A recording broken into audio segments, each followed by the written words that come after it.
anda bingi ebigenda maaso bya nsonga za byabufuzi ate kosa n'ensonga endala naye bingi ebadde bigenda maaso ate mu nsi yonna okutwalira awamu njagala nkutwale mu bigambo bitugenda maaso n'okuwulira ku nteekateeka ey'okulonda Papa mukimanyi bulungi nti olunaku olw'omukaaga Papa Francis bw'atyo bwe yagenda maaso n'agalamizibwa wali mu ekereziya gye yali ayagala ennyo eya St Mary era gye yaziikibwa naye bwe wabeerawo enteekateeka nga Papa amaze okuva mu bulamu bw'ensi eno mu nteekateeka y'ekereziya wabaawo entandikwa empya ey'okugenda maaso n'okunoonya ate amudira mu bigere era ng'enteekateeka eyo ya bulijjo ebadde ekolebwa kuba Papa bonna era nga ne ku mundu guno yatandise dda okuba nga ekolebwa ekimu ku biriwo nti kwe kuba nti abamu ku bacardinals abaasangibwa nga gye bali e Vatican era bo tebeetaaga nnyo okusooka kudda na waka naye ate bano abaali mu mawanga amalala abateetaba kwetabawo obaoliawo ne mu kuziika oba olw'ensonga ezitali zimu kati ku mulundi guno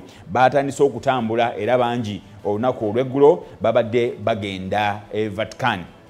Vatican waliwo emu ku chapels oba ekereziya gy'oyinza ogamba nti mwe batuula ogenda maaso n'okukola enteekateeka eno era kati yagaddwa tekkirizibwamu bannamawulire kugenda maaso nakuba nti bamanya n'ebigenda maaso naye nga bo bacardinals okuva mu nsi yonna bagenze maaso okuba nti basisinkana okutandika okubaako ensonga ez'enjawulo ze boogerako. Abantu bangi balina kye beebuuza naddala ku nsonga eno ey'abacardinals abalonda tuzze tukutegeeza mu wiiki eri ewedde nga tukungubagira Papa nti bacardinals bonna mu nsi yonna batuula mu lukiiko okusinziira ku busobozi bwabwe waliwo boyinza okugamba nti obaoliawo emyaka gyabwe gigenze nga kizibu nnyo okugamba nti basobola okutambula ne bagenda ne babeera mu nteekateeka eyo kati ng'owaffe emyaka agenda mu 10 kiyinza okumubeerera ekizibu okugamba nti kagende Vatican abeere mu nteekateeka ezo naye bonna abalina obusobozi bayingira mu kizimbe ekyo ne bagenda mu maaso n'okutandika okubaganya ebirowoozo era n'okuteesa. Ebbanga erisooka nga bakatuukayo tebabeera mu nteekateeka ya kugamba nti katugenda kulonda bwe batuuka eyo basooka n'okugenda mu maaso n'okwemanya n'okwetegeera obulungi kubanga kisobokera ddala okuba nti bakadino batudde aboogera ddala 10 n'omusobyo naye nga bonna tebeemanyi wate kukubaawo okwetegeera obulungi embeera eyo ey'okumanya nti ono kadino gundi ava mu archdiocese ye gundi ono kadino gundi nono eyo embeera ebeerawo nga bagenze maaso n'okusisinkana nti batuula ne basooka ne beetegeera era ne beemanya.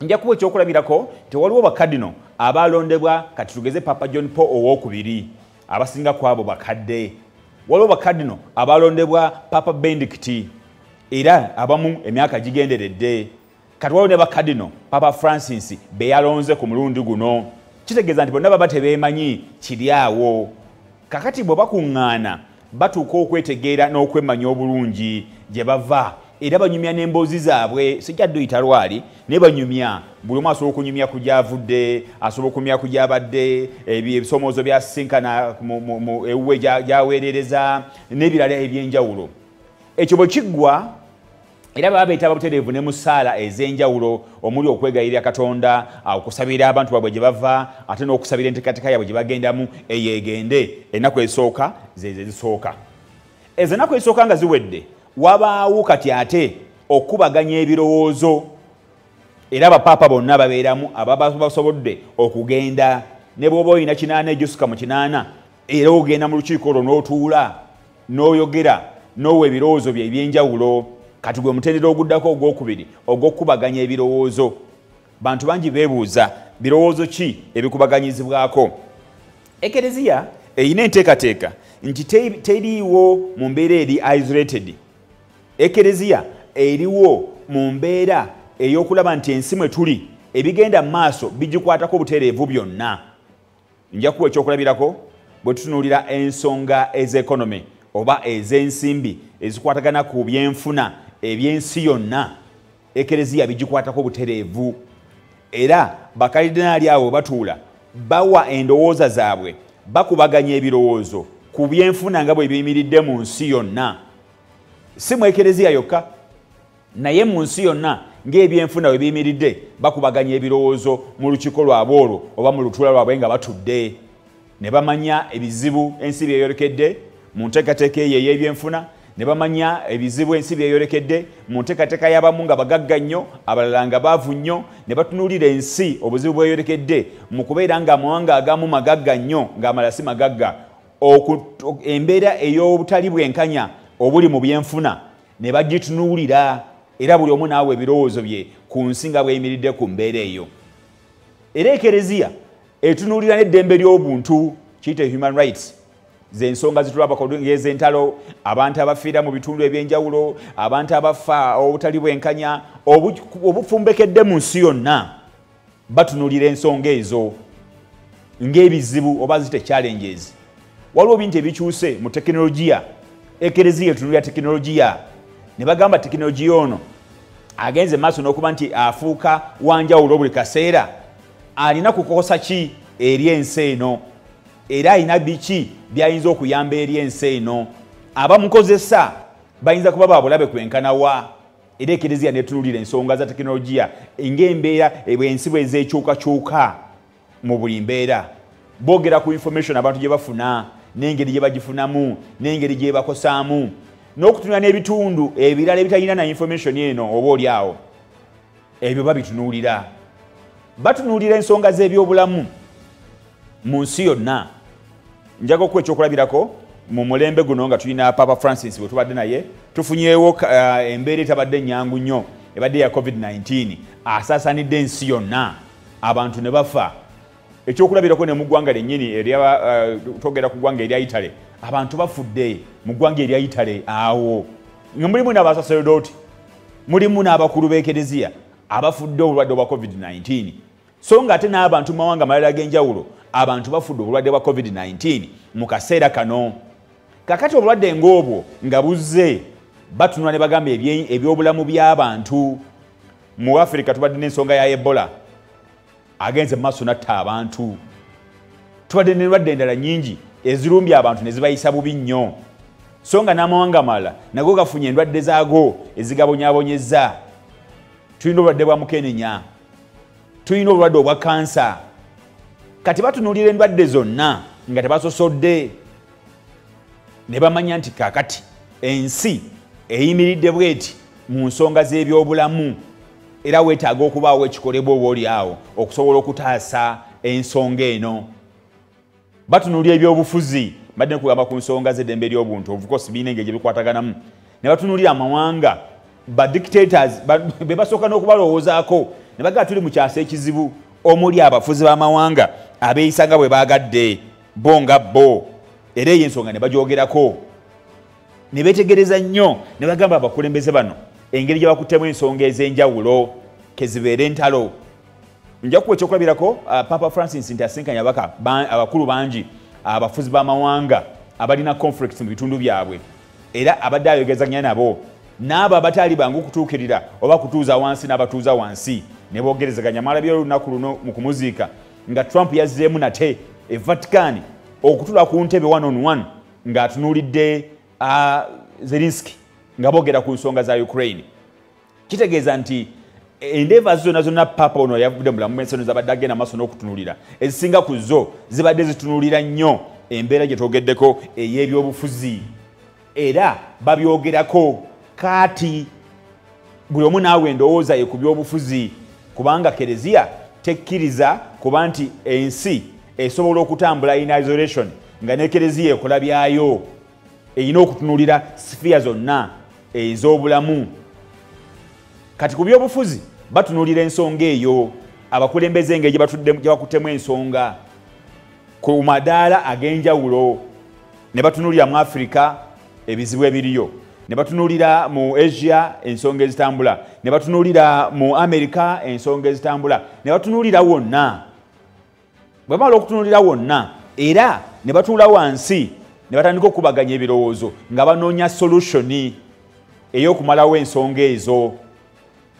Badde ne kugamba ne ku nsonga y'ebyenjigiriza nti n'ensonga y'ebyenjigiriza nayo bagitunulako ne bagamba abantu okusobola okutambula. Ekyo ekifaananyi kye badde ne kugamba mu kuziika Papa, abakulu abo nga bagenza okuziika Papa ne bafuna n'akadde ne batuula nga boogera ku nsonga z'olutalo lwa Ukraine n'eggwanga erya Russia. Naye bo ba Papa nabo bamini bakadino bwe batuula mu lukiiko luno olusooka era kyekitwala ebbanga eddene nti okusinza ku bigambo ebiriyo bategeeza nti okuva n'olunaku olw'eggulo bamaze okutuuka n'ennaku z'omwezi nga 7 omwezi ogwokutaano lwe bayinza n'okutandika okulowooza ku kulonda.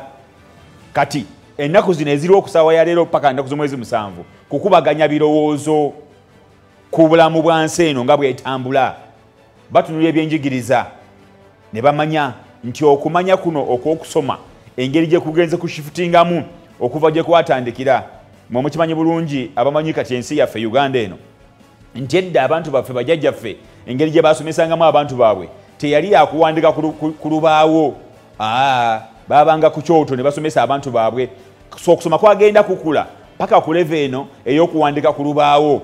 Teknologiya kati yazze n'okuwandika ku lubaawo kugenda kuggwaawo ng'abantu bareceiving okusoma kwabwe nga bakozesa byuma bikalimagezi nga tewakyaliwo interaction eyo yamusomesa ku lubaawo kugenda maaso n'okusomesa nga bwemukopa notes nga bwababuuza bwe bamuddamu.